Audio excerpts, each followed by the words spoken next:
नहीं मोदी जी, पूर्व प्रधानमंत्री मनमोहन सिंह ने ऐसा कभी नहीं कहा कि देश की संपत्ति पर पहला अधिकार मुसलमानों का है। उन्होंने इसमें पिछड़ों, दलितों, वंचितों का नाम भी जोड़ा, माइनॉरिटीज का नाम जोड़ा, मगर आप मंच पर खड़े होकर गलत बयानी कर रहे हैं। आप साफ तौर पर अपने भाषण में मुसलमानों पर निशाना साध रहे हैं, उन्हें घुसपैठिया बता रहे हैं। आप साफ तौर पर, धार्मिक तौर पर एक भड़काऊ बयान दे रहे हैं, मगर आपके इस बयान पर चुनाव आयोग हमेशा की तरह खामोश है। आजाद भारत के इतिहास में चुनावों में कई तरह के भाषण दिए गए, मगर प्रधानमंत्री ने कल जो भाषण दिया है, भाषण का जो अंश मैं आपको सुनाने वाला हूं, वो निहायत ही शर्मनाक है।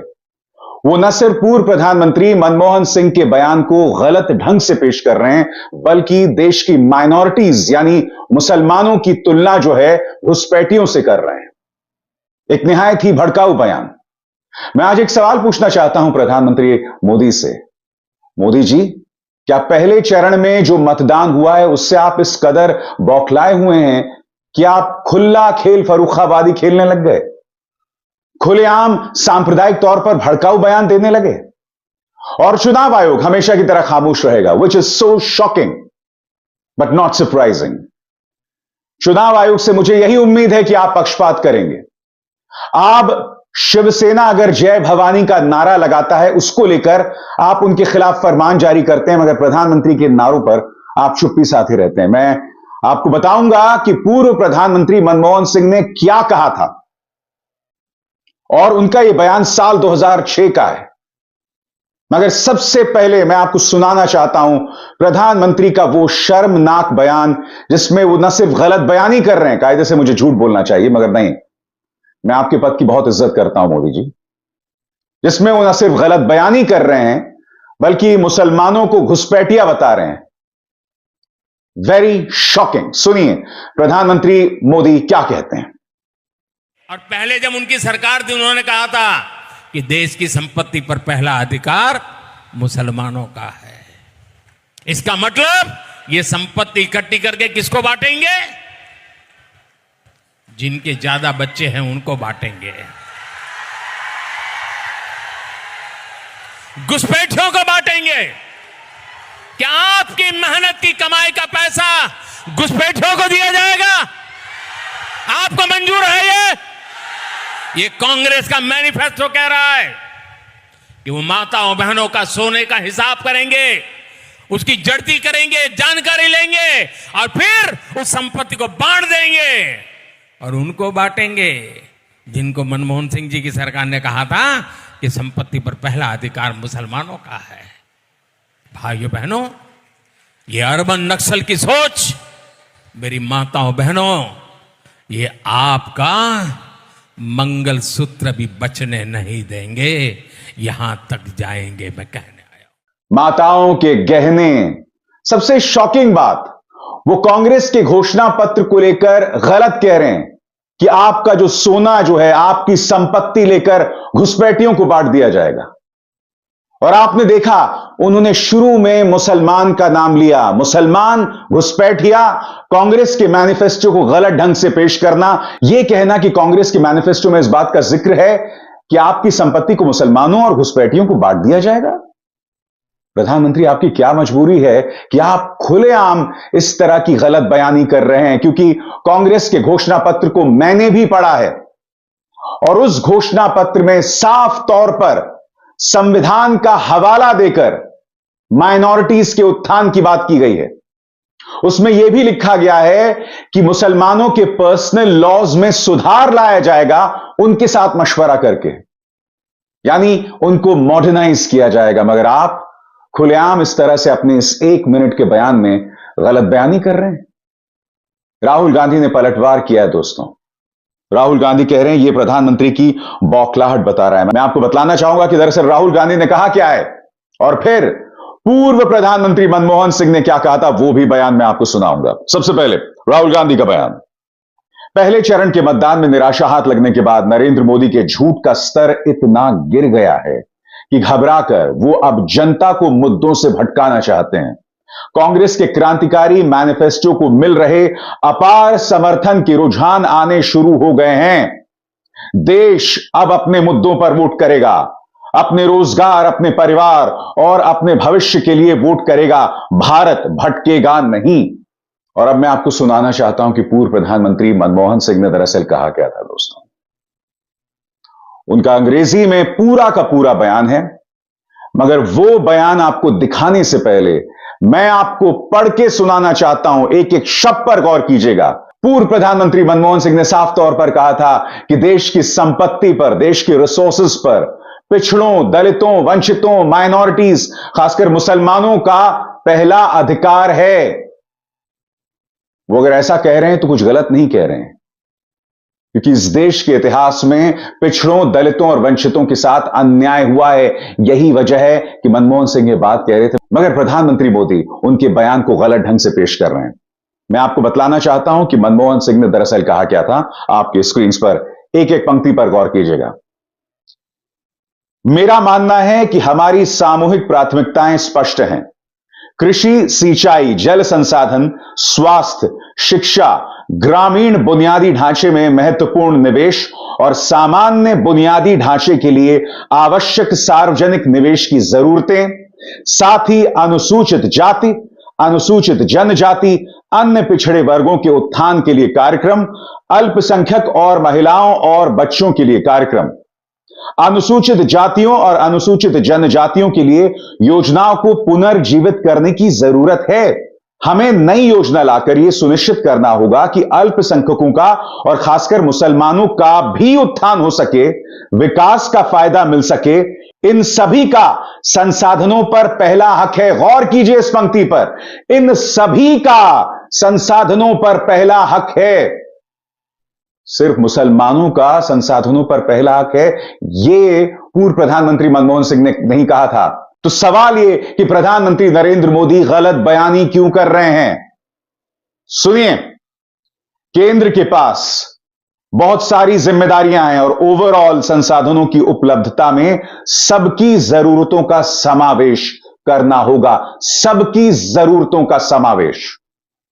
यहां पर ऐसा कहीं नहीं कहा गया है कि सिर्फ मुसलमानों का अधिकार संपत्ति पर है, बिल्कुल नहीं है। फिर प्रधानमंत्री ऐसा क्यों कह रहे हैं? अब मैं आपको सुनाना चाहता हूं कि पूर्व प्रधानमंत्री मनमोहन सिंह ने दरअसल कहा क्या था। उनके एक एक शब्द पर गौर कीजिएगा और आप खुद इस निष्कर्ष पर पहुंच सकते हैं कि उन्होंने कहा क्या था और अब प्रधानमंत्री क्या कह रहे हैं। सुनिए। I believe our collective priorities are clear. Agriculture, irrigation and water resources, health, education, critical investment in rural infrastructure and the essential public investment needs of general infrastructure, along with programs for the uplift of scheduled castes, scheduled tribes, other backward classes, minorities and women and children. The component plans for scheduled castes and scheduled tribes will need to be revitalized. We will have to devise innovative plans to ensure that minorities, particularly the Muslim minority, are empowered to share equitably in the fruits of development. They must have the first claim on our resources. आज मैं देश की जनता से एक सवाल पूछना चाहता हूं। पूर्व प्रधानमंत्री मनमोहन सिंह ने बयान 2006 में दिया था और उसके बाद 8 साल तक उनकी सरकार चली।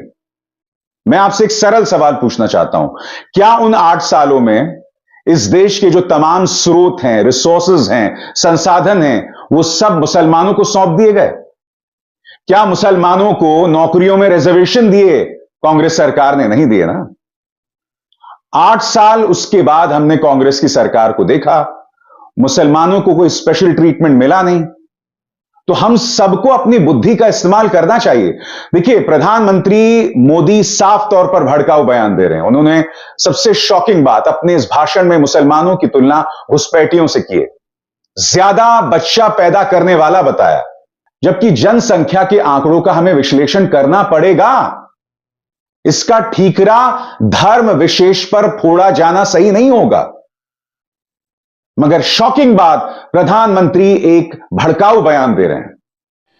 प्रधानमंत्री नरेंद्र मोदी के नफरती बयान पर कांग्रेस अध्यक्ष मल्लिकार्जुन खड़गे ने कहा है, आज मोदी जी की बौखलाहट भरे भाषण से दिखा कि प्रथम चरण के नतीजों में इंडिया जीत रहा है। मोदी जी ने जो कहा वो हेट स्पीच तो है ही, ध्यान भटकाने की एक सोची समझी चाल है।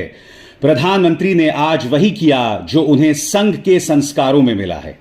सत्ता के लिए झूठ बोलना, बातों का अनर्गल संदर्भ बनाकर विरोधियों पर झूठे आरोप मढ़ना, यह संघ और भाजपा की प्रशिक्षण की खासियत है।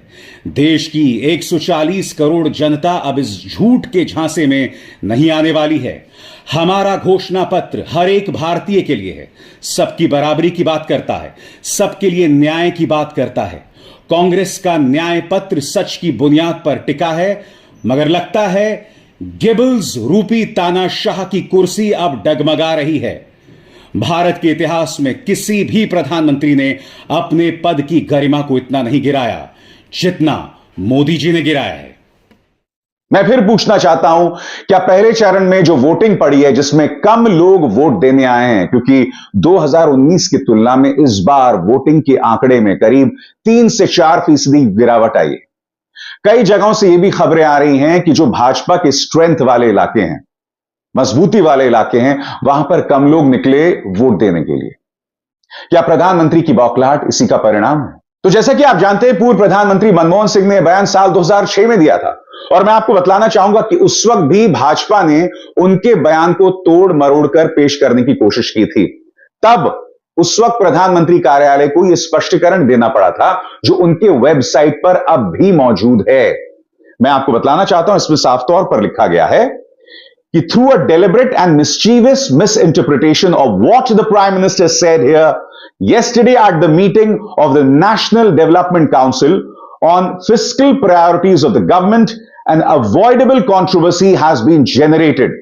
The Prime Minister's observation has been quoted out of context in some sections of the electronic media, fueling a baseless controversy.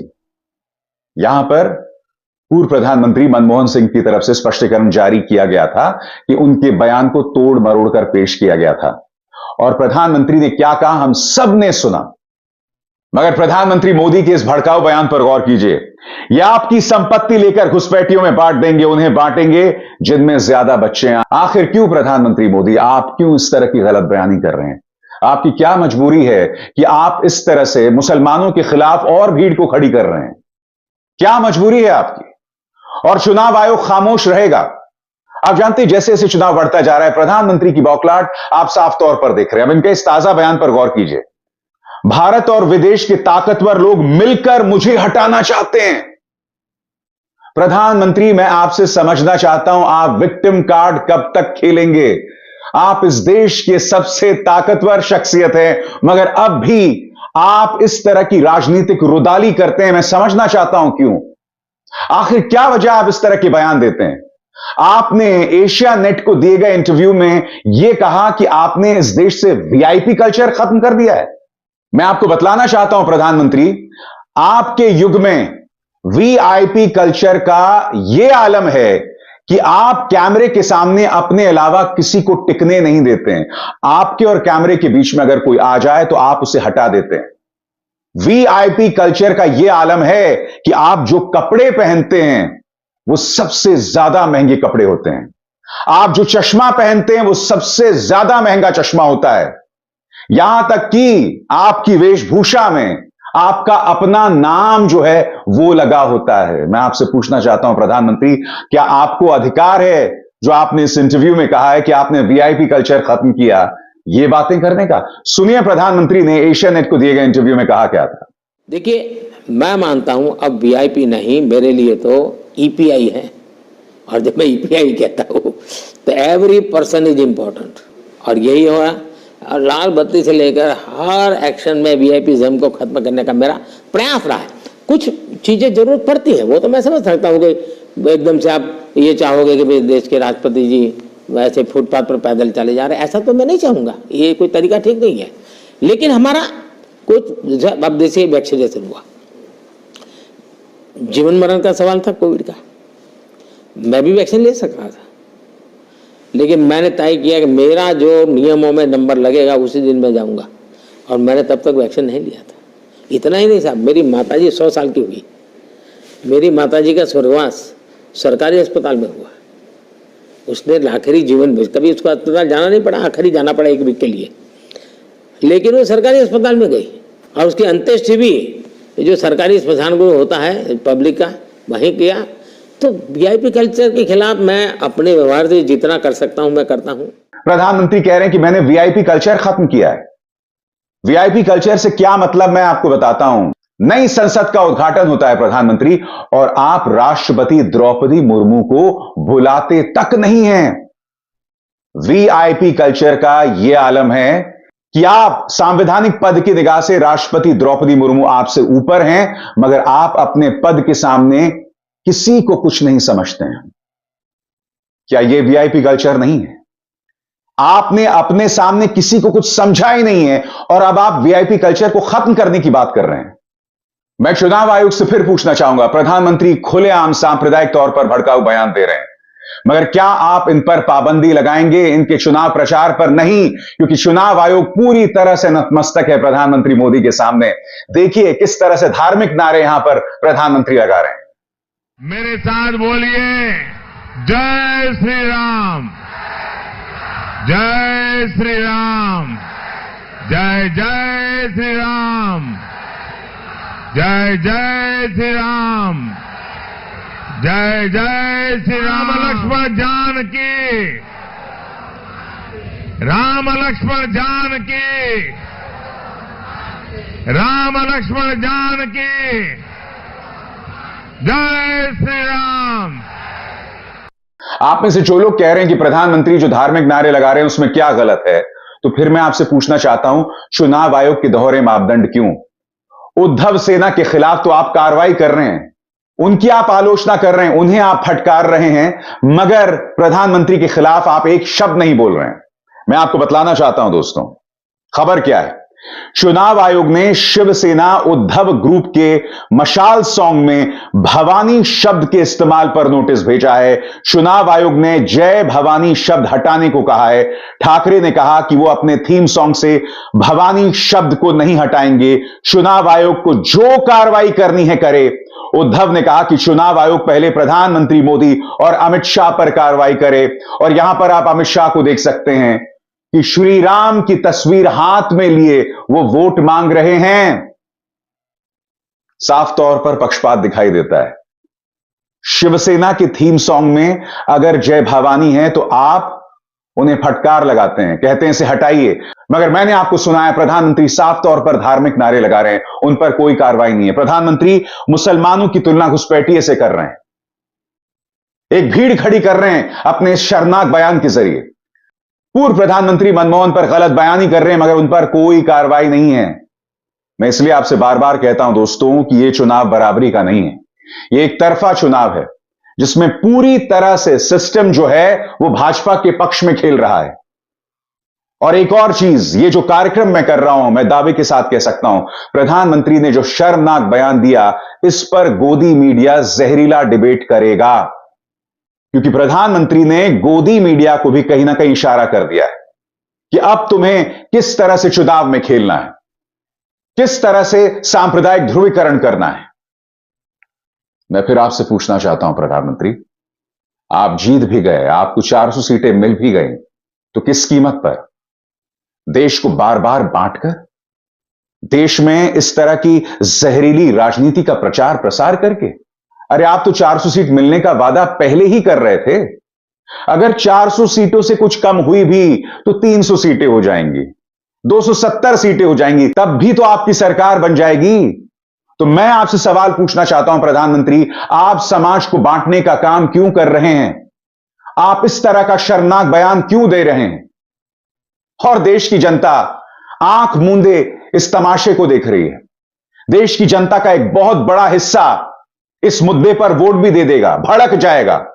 सबसे बड़ी बात, यह सवाल इस देश के हिंदू से है मेरा। आपको कब तक डराया जाएगा? आपको कब तक भड़काया जाएगा? आपको कब तक यह कहा जाएगा अगर हम सत्ता से चले गए तो तुम्हारा वजूद खतरे में आ जाएगा। अरे हिंदुओं का वजूद हजारों साल से बना हुआ है, अत्याचार हुए मगर उसका वजूद बना हुआ है। 75 सालों के इतिहास पर, अगर भारत के पिछले 75 सालों के इतिहास पर हम नजर दौड़ाएं तो हमारा वजूद बना हुआ है, हमारा वजूद कभी खतरे में नहीं आया है। वजूद उनका खतरे में है जो आपको डरा के धमका कर आपका वोट हासिल करना चाहते हैं, और यह भाजपा की शर्मसार करने वाली राजनीति है। ये नहीं सुधरेंगे दोस्तों, ना चुनाव आयोग सुधरने वाला है। अभिसार शर्मा को दीजिए इजाजत। नमस्कार। स्वतंत्र और आजाद पत्रकारिता का समर्थन कीजिए, सच में मेरा साथी बनिए। बहुत आसान है दोस्तों, इस ज्वाइन बटन को दबाइए और आपके सामने आएंगे ये 3 विकल्प, इनमें से एक चुनिए और सच के इस सफर में मेरा साथी बनिए।